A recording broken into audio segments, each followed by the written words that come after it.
Hey there, welcome back to another video. This time around, it is my review of the 1988 melding of animation and live action that is Who Framed Roger Rabbit. Now, for me personally, this is still a wonderful film. This is a movie that mesmerized me when I was a kid on VHS, and it still continues to mesmerize me as an adult. This is a movie that really is something unique and of its time, and in a lot of ways, it represents a type of filmmaking that is long gone, that we more than likely will never see again.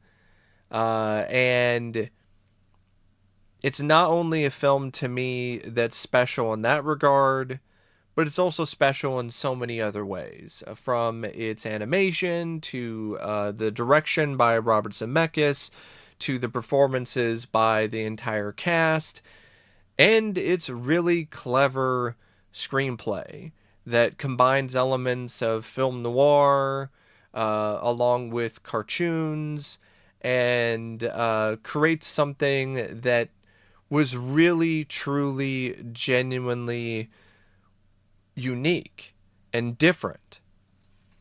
And it also represented a time when Disney took risks, when Disney was willing to go out there and do something out of the box and be willing to take whatever hit was going to come their way if it didn't work out.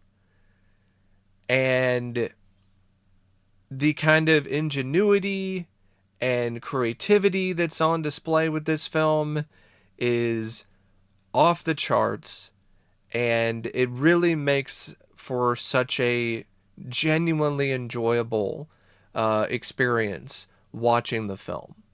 Now, before I get around to sharing more of my thoughts on it, though, I want to give a special shout out to a couple people. I want to give a shout out to Ryan and Jonathan, who requested a review of this film because they were generous enough to send in a request for this movie. And if there is another film, TV show, or topic that you would like to see me discuss in the future, feel free to donate to either my PayPal, my Patreon, or my Cash App. The links to all three are in the video description down below, and I will try to get to your requests as soon as I possibly can. Now, Who Framed Roger Rabbit is directed by Robert Zemeckis. And what's interesting is that way back when this project was first being worked on by Disney, he was attached as a director, or he was really campaigning hard to direct the movie. But Disney just wasn't really ready to give him the job because of the fact that what he had directed prior to uh, uh, really trying to get his foot in the door, or trying to get the job of directing this movie, wasn't really very successful in the box office. So he was kind of known as a filmmaker who hadn't really done anything that was that well regarded under his belt in terms of audiences. So Disney understandably was like, we don't really want to take a risk with you with such a risky project. Years passed, and Zemeckis then went on to become a mega hot filmmaker after Back to the Future and Romance in the Stone, and now he was a hot property. But what's also kind of funny is that even when he was available, Disney didn't necessarily go with him right away. They tried to ask some other directors to do it, like Steven Spielberg and even Terry Gilliam. And Terry Gilliam turned it down because he thought it was a little too ambitious. But of course, after the film became a huge hit, he expressed some regret when it comes to his decision. This is just really not the kind of movie that I think would have been the best fit for Terry Gilliam. But for Robert Zemeckis, it was perfect. because he was a director who already had a lot of experience directing really high concept films.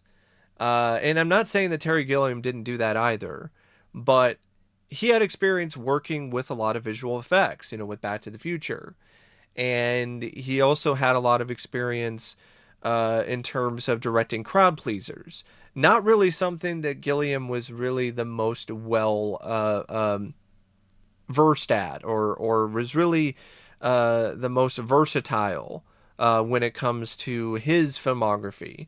His films were definitely a lot more niche, but Robert Zemeckis really knew how to tap into what makes a blockbuster. And for a film like this that was really putting a lot on the line, putting an unheard of budget at the time of $50 million for a animated hybrid film, that was definitely something that was a pretty significant risk, to say the least. So Zemeckis, to me, he was the perfect guy for the job, and it really shows. And you already have the instilled passion in the project as well. It's not like it's a film that he had to learn to love while he was working on it. He already loved it. He already wanted to do it. And it really results in some of his best direction, in my opinion, out of his entire career. Because you could just feel and just experience that passion and that admiration that he has for this world and for these characters and for this entire project in every frame.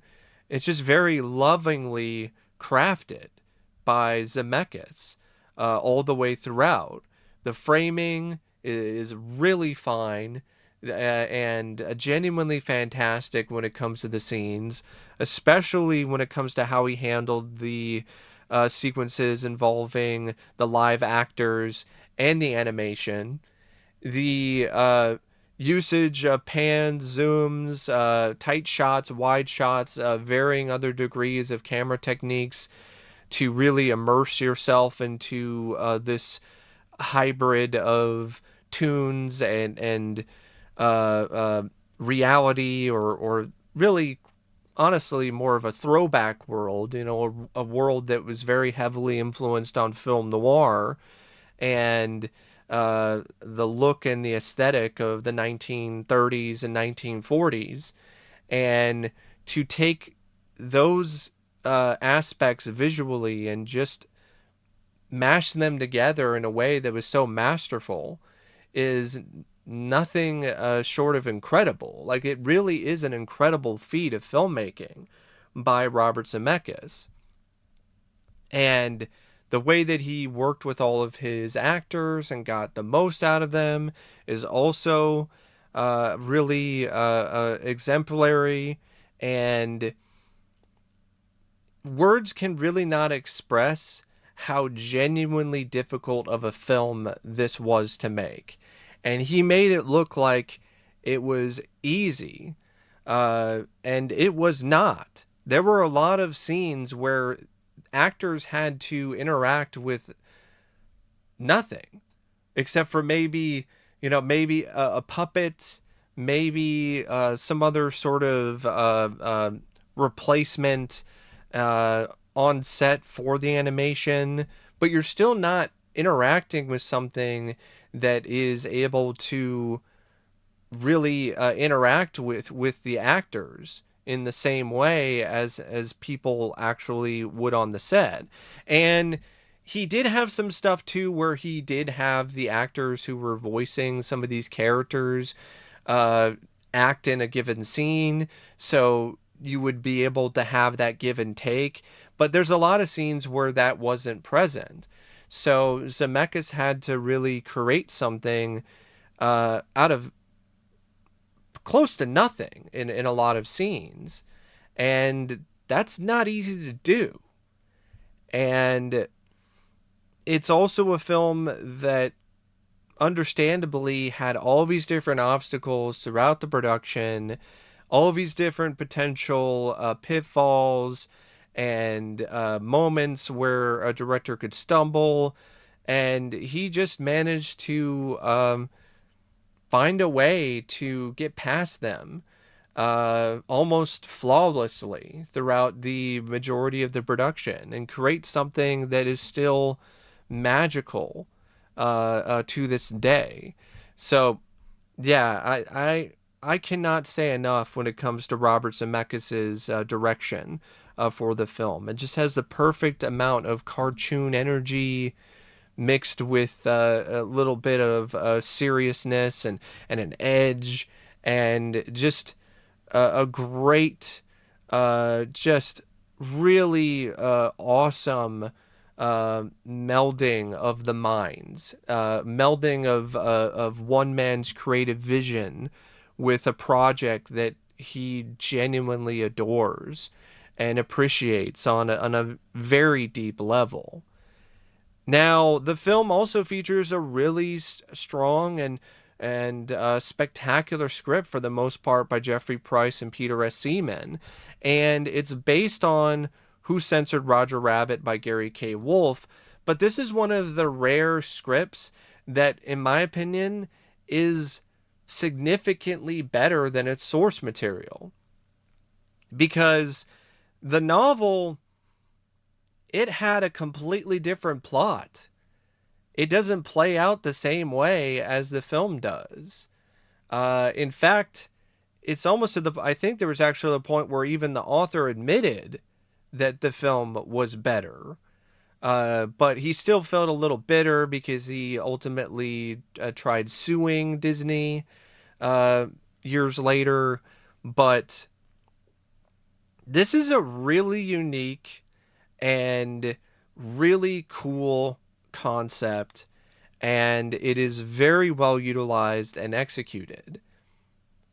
From the very beginning, you have this really fun fake out where you think, oh, okay, this is just going to be a cartoon, and we're watching a cartoon involving Roger Rabbit and this baby, and you're thinking that, okay, this is what most of the movie's going to be like. But no, the film then pulls really the rug out from underneath the audience and shows that this is just a cartoon that's being filmed, and this is all just one part of the overall fun of the film, and pulls back the curtain and shows you that cartoons were made in the same way as film productions were, where you have cartoon characters who are actors and playing parts, and you have directors who are on the set and having to deal with the cartoon stars being difficult or not remembering their lines. And I thought that was brilliant. And then it continues with how it introduces Eddie Valiant and this whole mystery. And I love how it sets up his bitterness in a justifiable way. How, he used to work for these tunes. He used to do all this stuff to exonerate them and help them. But now he's bitter towards the tunes because a tune killed his brother. And I like that it establishes his character in that way. And it makes it so he's depressed for a reason. He's bitter for a reason. He hits the bottle for a reason. It's not something that's just thrown out there without a lot of thought put into it. There's actually real, genuine character development and a genuine arc that Eddie goes through throughout the course of the film. And when it comes to Roger Rabbit, how he's involved in everything is also well done. When it comes to him initially being a suspect for the murder of this well-known tycoon, Marvin Acme, who's the owner of the Acme Corporation and Toontown. And you're thinking that, oh, He he killed him because he caught Acme playing patty cake with his wife Jessica Rabbit, but he's actually in reality not the one who did it. He's framed, hence the title, Who Framed Roger Rabbit. And his wife Jessica, she's trying to find Roger because Roger has gone missing, and so she's employing Eddie to help her, and he reluctantly agrees to help her try to find Roger. And in the process, Eddie gets embroiled in something that goes a lot deeper than just Marvin Acme and a potential affair. And you wind up finding out that it has something to do with the railway and with this shadowy corporation that's buying up the red car, the Pacific Electric Railway system, and wants to purchase Toontown and wants to get rid of Toontown in order to make way for freeways, which is actually something that happened. The Pacific Electric Railway was a real thing, and it was awesome. It was a railway system that worked completely via electric. It didn't need gas, and it was free for the public. And the gas companies and the tire companies and the car companies all banded together to essentially buy it up and shut it all down. And that's why we're so gas forward and why we don't have electric railways or that many electric cars or pneumatic railways or these sort of things, because these corporations decided years ago that they were going to take that away from us. And I love how that bit of history is incorporated into the plot of this film and into this screenplay with Cloverleaf and Judge Doom. And Judge Doom, the way that that character is written is dastardly and devilish and really gets under your skin because of just the idea of some psychotic, crazy toon who's dressing up as a human and is conning everybody into thinking that he's one of them, but in reality, he's a psychotic toon who is wanting to essentially kill his own kind in order for him to obtain all this wealth and all this power. And his madness is just something that is actually quite layered when it comes to this movie. And it also has a connection to Eddie, which I also liked a lot.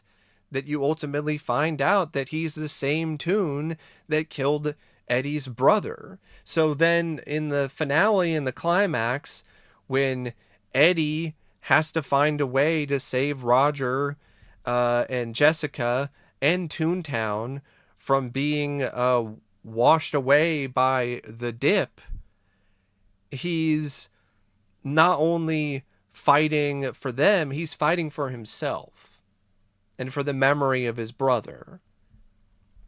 And I just love so many aspects of this script. I love the various different set pieces that Eddie gets involved with, whether it's a lot of the stuff involving Roger when ultimately he finds him and they reluctantly become pals and teammates when it comes to the two of them trying to uncover the mystery and the conspiracy.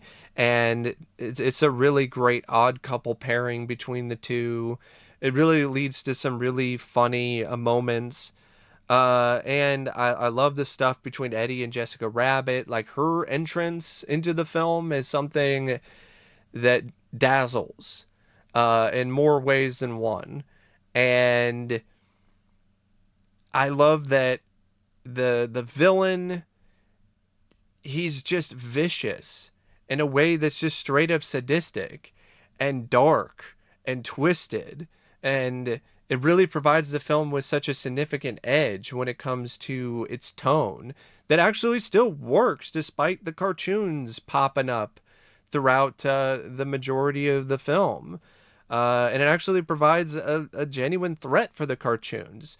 It posits the idea that Toons could die, something that most people never ever thought of.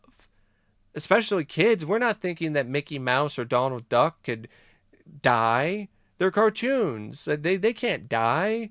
But, you know, when you see the stuff with the dip and the shoe that gets put in there and gets essentially dissolved into nothing but, you know, a puddle of goo, it provides some extra stakes for cartoons, which is something that really wasn't a thing before Who Framed Roger Rabbit.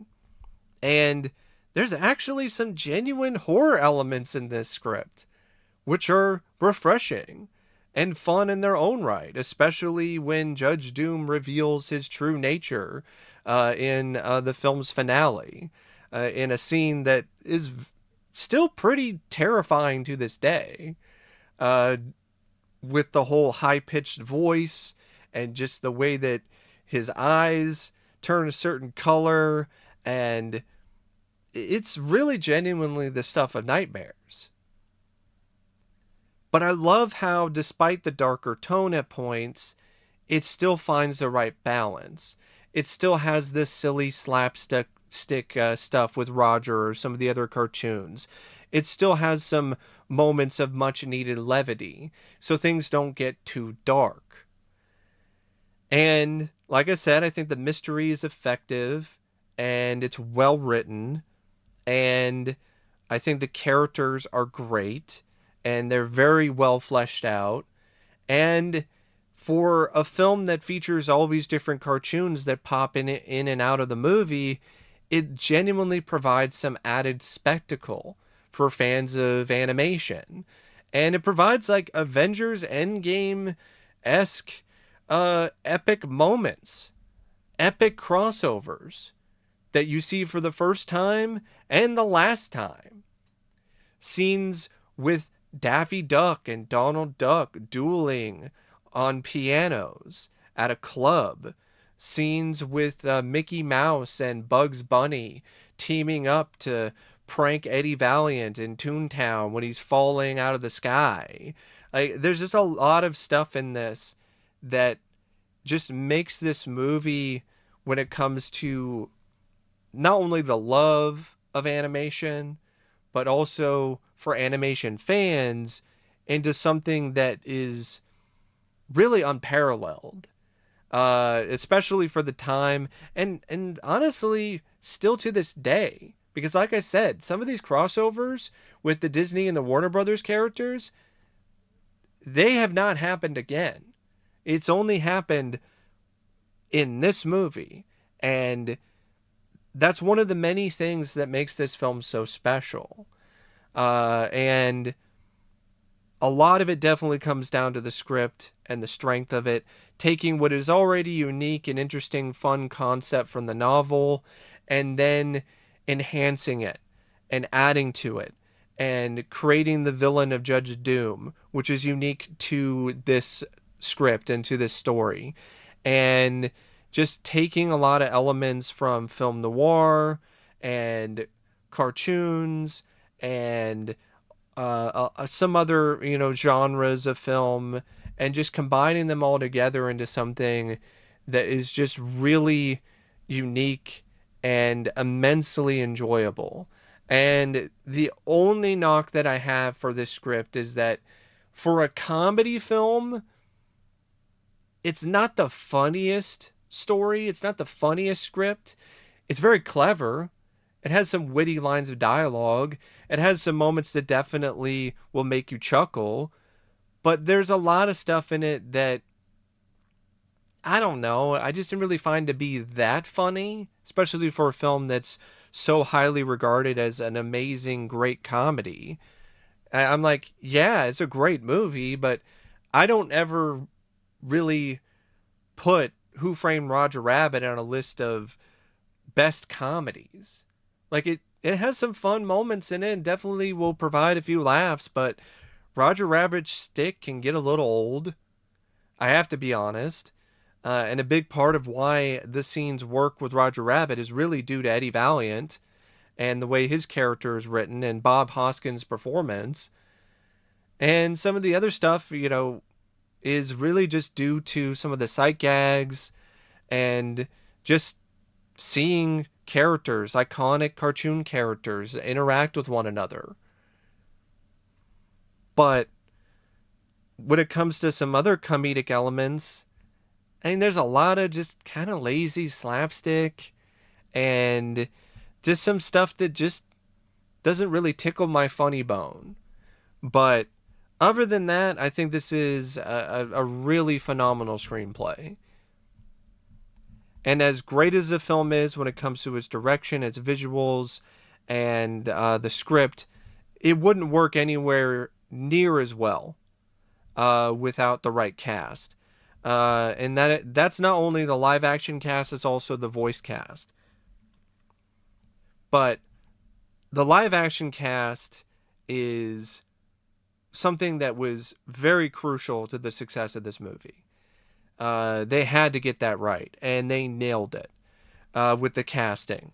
Bob Hoskins is Eddie Valiant. He was excellent. He was just so good at playing this really lovable but irascible kind of personality. The kind of guy who definitely really does a great job playing a very believable straight man in this larger than life world, but also can, be silly, can be a little goofy himself. And do some pratfalls and play into the more comedic nature of the character. And Disney tried a lot of different people. Their first choice is Harrison Ford, which might have worked, but I don't know if it really would have worked in the same way. Chevy Chase was their second choice. I don't know about that. Bill Murray was also considered, but they couldn't really get a hold of him. Eddie Murphy turned down the role, and apparently to this day, it's one of his biggest regrets of his career. I could see why. That would have been really cool to see. See Eddie Murphy interact with all these different cartoon characters and improv. I think that really probably would have made it funnier because Eddie would have definitely improvised some stuff. And other actors that were considered is like Robin Williams, Sylvester Stallone, which I do not see Sly as Eddie Valiant. I don't think that would have ever worked. But ultimately, Bob was cast by Spielberg himself because of not only his acting skills, but because he felt like he was somebody that fit the whole look of a detective in the era that they were trying to emulate for the film. Whatever the decision, whatever the impetus for the decision was, it turned out really well in the film's favor, and it's honestly, in my opinion, his best role. And it's something that, to me, really cemented Bob Hoskins as an actor that people will continue to admire and remember for years to come. Christopher Lloyd was another really great casting choice as Judge Doom. Tim Curry auditioned for the role, but he didn't get it because apparently he was too scary. I could see that. And eventually Lloyd was cast because of his experience with Zemeckis. And Lloyd was still terrifying in his own right. And he was just a lot of fun. Like a really memorable, iconic bad guy who was intimidating when he needed to be, but also over the top and cartoonish at the same time. And you could really tell that Lloyd was having a ball playing that role. And he had great chemistry with anybody that he was interacting with in any given scene that he was in. And the rest of the live action cast is fine too, but they don't really have as many scenes. Like Stubby Kaye was fine as Marvin Acme, so was Joanna Cassidy as Dolores, or Alan Tilvern as R.K. Maroon, the head of Maroon Cartoons. But the other cast members that really stood out were the voice cast members. Charles Fleischer as Roger Rabbit. And he not only voiced Roger, he also voiced Benny the Cab. And the casting was not really originally pointed towards him. Like, they were looking at some other people. Eddie Deason had actually auditioned at one point. So did Paul Reubens. In fact, Paul Reubens, Pee Wee Herman, actually did the voiceover work for one of the early animation tests for Roger Rabbit. So he was definitely in the running. But Charles Fleischer, he got the role, and in large part because he really made it his own. He added the different voice inflections of Roger. Other voiceover artists didn't really add that kind of touch to Roger, and as a result, it gave him an edge. And I can see what some people are saying when it comes to the character being a little irritating, but that's really the point of the character. And despite that, I think he added a lot of charm and a lot of heart to his performance as Roger, and he really brought him to life and made him still a rather likable, personable cartoon character, despite his more annoying tendencies. And the rest of the voice cast is good too. Lou Hirsch, who voices Baby Herman, and of course, an uncredited Kathleen Turner as Jessica Rabbit. And then, of course, legendary voiceover artists from the realm of animation, like Mel Blanc and Joe Alasky, and so on and so forth. So, yeah, this cast is great. Grade A cast. And the cinematography by Dean Cundey is equally as impressive as anything else when it comes to this movie. I love the look of this film. This movie has, at times, kind of a smoky, kind of a seedy look to it. But it doesn't feel like something that's like out of place when it comes to the movie. It feels right at home. And it's a big part of why the aesthetic of the film works as well as it does, because it really makes the scenes that don't really have a lot of animation pop visually. And I feel that his approach to the film when it comes to its visual style really connected well with what Zemeckis wanted to do with the movie. And the editing by Arthur Schmidt is also excellent. It's a big part of why the combination of animation and live action really appears as seamless as it does in the final film, and why a lot of the scenes are full of as much tension and thrills as they ultimately have when it comes to the more elaborate action-orientated set pieces. And the music by Alan Silvestri is also awesome. It's really quite something else, and it's also some of his best work. It really adds a lot of extra pep to the film and atmosphere when it's necessary, and energy, and just really adds even more vibes to it. And I just really feel that it just captured the overall manic but also very controlled feel and an overall approach that the film was trying to go for. It's a very fitting score for this film that is a throwback picture that's trying to be a film noir tribute that's like taking place in the 30s and 40s. So Silvestri has elements of his score that tie into that, into the style of music that is really well known from that time period, but then also, the cartoon stuff and that kind of music and that kind of energy. And it all just really comes together very well in the end. And doesn't feel like it's two different types of scores that are competing with one another. It's really one of his more challenging scores, and he does such a good job with it that I genuinely feel that it's still one of his best. Speaking of best, this to me is still one of Disney's best films. I know it was released under Touchstone, but Disney was pretty much the main studio that was financing this film. And it's one of their best efforts in general, and could arguably be their best film of the 1980s.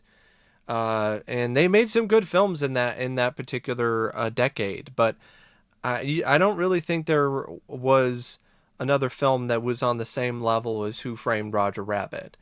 But anyway, that is just my thoughts on this marvelous masterpiece of a film. And as always, thanks for watching, and I'll see you later. See ya.